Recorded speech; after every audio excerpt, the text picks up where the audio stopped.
श्री शिवाय नमस्तुभ्यम। स्वागत है आपका शिव पुराण शरुद्ध संहिता 18वें अध्याय में। गुण निधि को मोक्ष की प्राप्ति। ब्रह्मा जी बोले, हे नारद, जब ये समाचार गुण निधि को मिला तो उसे अपने भविष्य की चिंता हुई। वह कई दिनों तक भूखा प्यासा भटकता रहा। एक दिन भूख प्यास से व्याकुल वह एक शिव मंदिर के पास बैठ गया।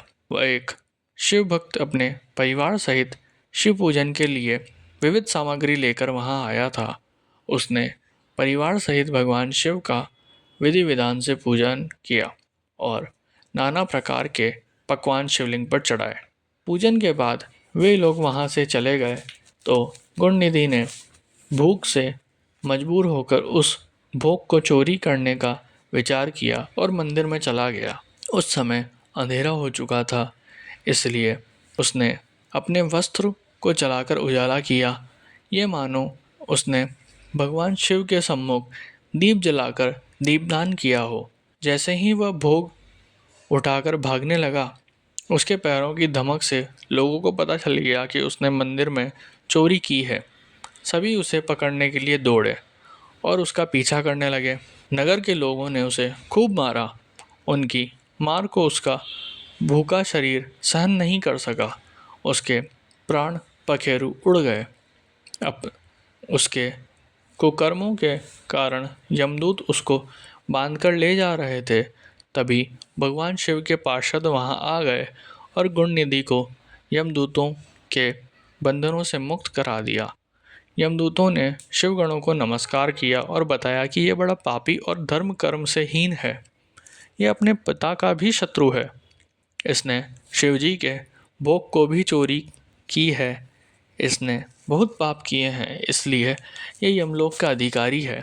इसे हमारे साथ जाने दें ताकि विभिन्न नरकों को ये भोग सके। तब शिवगणों ने उत्तर दिया कि निश्चित ही गुण निधि ने बहुत से पाप कर्म किए हैं, परंतु इसने कुछ पुण्य कर्म भी किए हैं जो संख्या में कम होने पर भी पाप कर्मों को नष्ट करने वाले हैं। इसने रात्रि में अपने वस्त्रों को फाड़कर शिवलिंग के समक्ष दीपक में बत्ती डालकर उसे जलाया और दीपदान किया।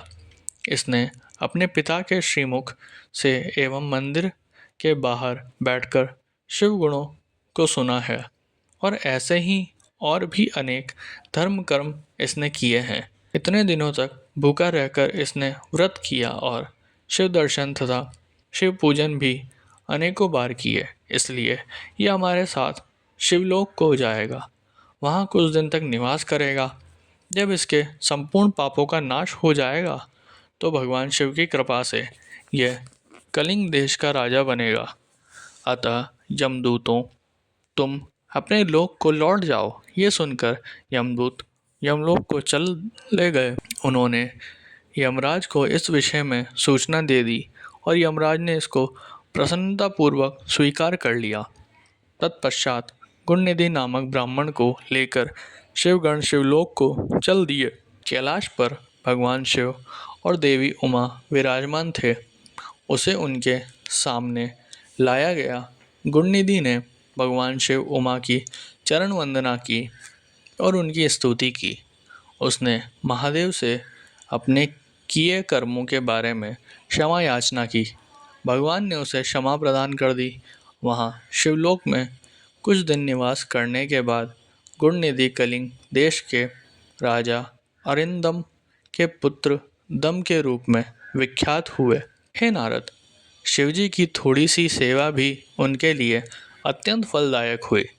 इस गुण निधि के चरित्र को जो कोई पढ़ता अथवा सुनता है, उसकी सभी मनोकामनाएं पूरी होती है तथा वह मनुष्य सुख शांति प्राप्त करता है।